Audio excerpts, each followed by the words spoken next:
ketika lebaran mendekat, maka Syawal sudah berada di depan mata, dan saat itulah banyak di antara saudara-saudara kita yang merencanakan untuk mengadakan acara pernikahan atau menikah pada saat setelah lebaran.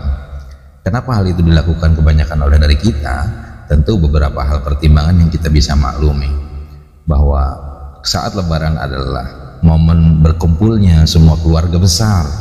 Jadi bisa untuk saling memperkenalkan pasangannya masing-masing kepada keluarga besarnya masing-masing. Dan tentu ini menghemat biaya, karena kalau satu-satu dikunjungi di beberapa daerah yang terpisah, tentu hal ini menjadi ekstra biaya, ekstra waktu, dan beberapa pertimbangan-pertimbangan keselamatan lainnya.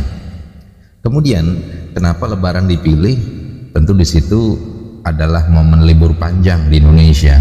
Ini menjadi acara libur bersama, dan selain itu pasangan yang telah menikah itu bisa memanfaatkan libur lebaran itu sekalian untuk bulan madu, honeymoon. Dan bagi keluarga pengantin tentu akan merasa capek, perlu waktu untuk istirahat setelah pesta yang melelahkan ini.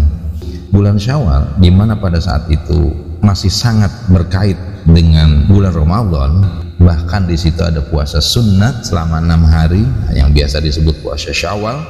Vibe-nya masih sangat terpengaruh dengan situasi ritualistik dari bulan Ramadan. Makanya bulan Ramadan, bulan di mana Rasulullah sangat dermawan, melebihi dermawannya di bulan-bulan yang lain, memiliki efek domino terhadap momen berbagi tadi, efek berbagi kebahagiaan, berbagi hadiah ketika kita memberikan hadiah pernikahan kepada saudara atau kerabat kita atau sahabat kita.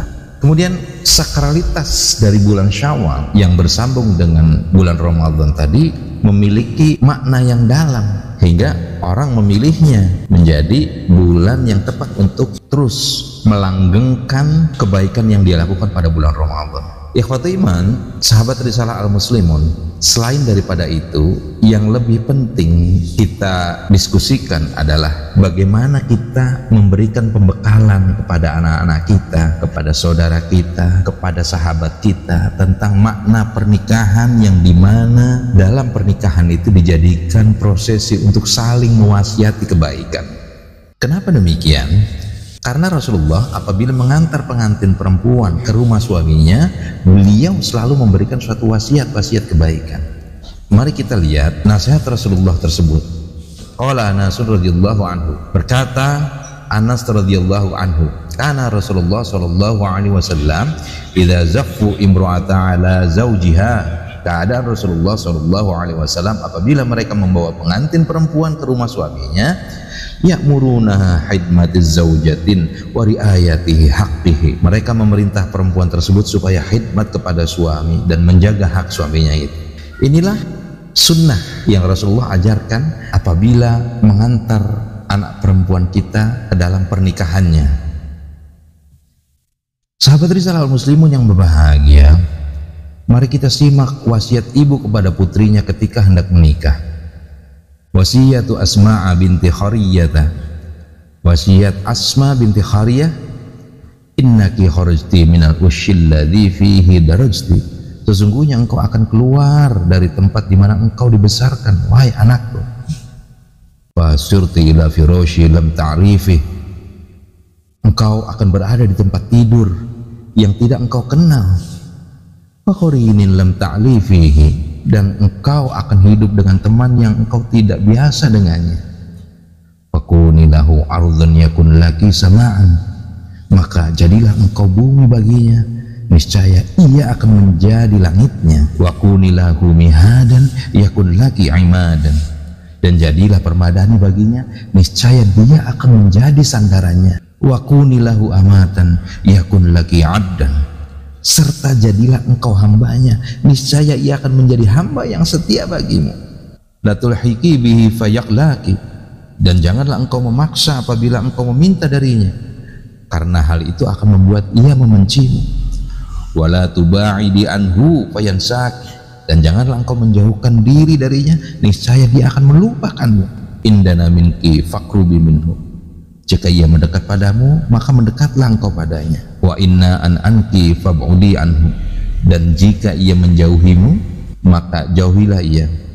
Maksudnya, apabila ia sedang ingin sendiri ketika menghadapi persoalan yang serius dan ingin konsentrasi, maka berilah ruangan untuk konsentrasi baginya.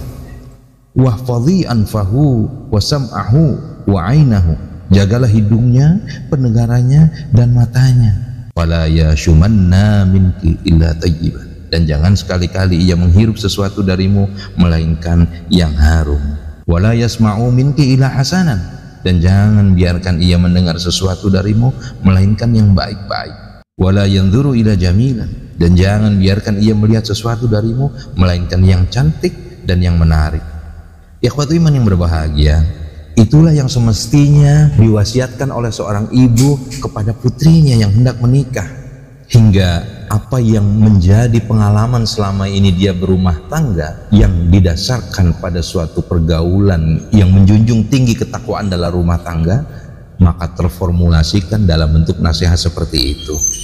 Ikhwatu iman rahimakumullah, maka setelah seorang ibu memberikan wasiat berupa nasihat kepada putrinya, pembekalan yang luar biasa tadi, maka seorang ayah pun tidak bisa melepaskan diri dari kemestiannya untuk memberikan wasiat pernikahan kepada putrinya, sebagaimana wasiat Abdullah bin Ja'far bin Abu Talib kepada putrinya.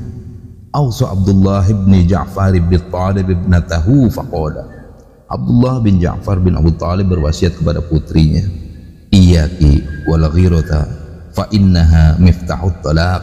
Hati-hatilah anakku, jauhi rasa cemburu, karena cemburu itu kuncinya perceraian. Wa iyaki wa kathratal abdi fa innahu yurisul baghdha'a. Dan hati-hatilah engkau jauhi sifat banyak mencela, karena hal itu akan menimbulkan rasa benci. Wa alaikil kahli fa innahu azyanuz zinati. Dan hendaklah engkau selalu bercelak-celak mata, karena bercelak itu sebaik-baiknya perhiasan. Wa atyabut tayyibil ma'u. Dan sebaik-baiknya wangi-wangian adalah air.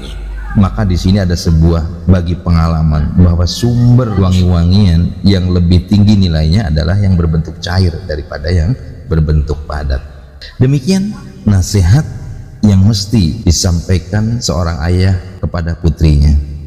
Maka masuklah kita dalam alam suami istri, di mana seorang suami patutlah dia memberikan wasiat kepada istrinya, sebagaimana wasiat Abu Darda kepada istrinya. Qala Abu Darda li imro'atih. Abu Darda berkata kepada istrinya, idza ra'aitini ghadibtu faruddini. Apabila engkau melihatku sedang marah, maka sadarkanlah kemarahanku, surutkanlah kemarahanku. Wa idza ra'aituki ghadabi radituka wa illa lam nastahib. Dan apabila aku melihatmu sedang marah, maka aku pun akan sadar akan kemarahanmu. Jika tidak demikian, kita tidak akan bisa bersahabat. Luar biasa. Disinilah kandungan pergaulan dalam situasi kasih sayang antara suami istri. Ada hal yang asyik dan manis hubungannya, yaitu hubungan persahabatan antara suami dan istri. Selanjutnya, waqala ahadu azwaji li zaujatihi. Berkata seorang suami kepada istrinya, khudhil afwa taslifi mawaddati. Jadilah pemaaf, maka engkau akan kekal dalam kasih sayangku. Wala tantiqi fi sawritihi hina aghlabu. Dan janganlah engkau berbicara ketika aku marah. Wala tantiqi fi sawritihi hina aghlabu. Dan janganlah engkau bicara, artinya jangan saling perang kata, jangan saling berbantah. Wala tunqirini naqariddu fi marratan. Dan janganlah engkau memarahiku suatu kali gendang rebana akan berbunyi. Fa innaka la tadrina kaifal maghibu. Karena engkau tidak tahu bagaimana orang yang ditinggal pergi. Wala tuktirish syakwa fatadhhabu bil quwwa. Dan janganlah engkau sering mengeluh, karena mengeluh itu akan menghilangkan kekuatan. Wa ya'baqi qalbi wal qulubu tuqallibu. Hatiku dan hati-hati yang lain pun tidak senang terombang-ambing. Fa inni ra'aitul hubba fi qalbi wal adha. Sesungguhnya aku melihat cinta dan sakit hati. Idza ijtama'a lam yalbathil hubbu yadhhabu. Apabila keduanya berkumpul, pasti rasa cinta tidak akan tetap. Ia pasti lenyap. Artinya, sesungguhnya rasa sakit hati yang dipelihara itu akan merusak cinta. Maka tidak boleh ada berkumpulnya rasa cinta dengan rasa sakit hati. Bila cinta hadir, maka rasa sakit hati harus berganti dengan rasa maaf. Inilah beberapa hal yang terkait dengan wasiat kebaikan yang dilakukan oleh seorang ibu kepada putrinya, kemudian seorang ayah kepada putrinya, dan seorang suami kepada istrinya. Aqulu qouli hadza wa astaghfirullah li wa lakum. Wassalamu alaikum warahmatullahi wabarakatuh.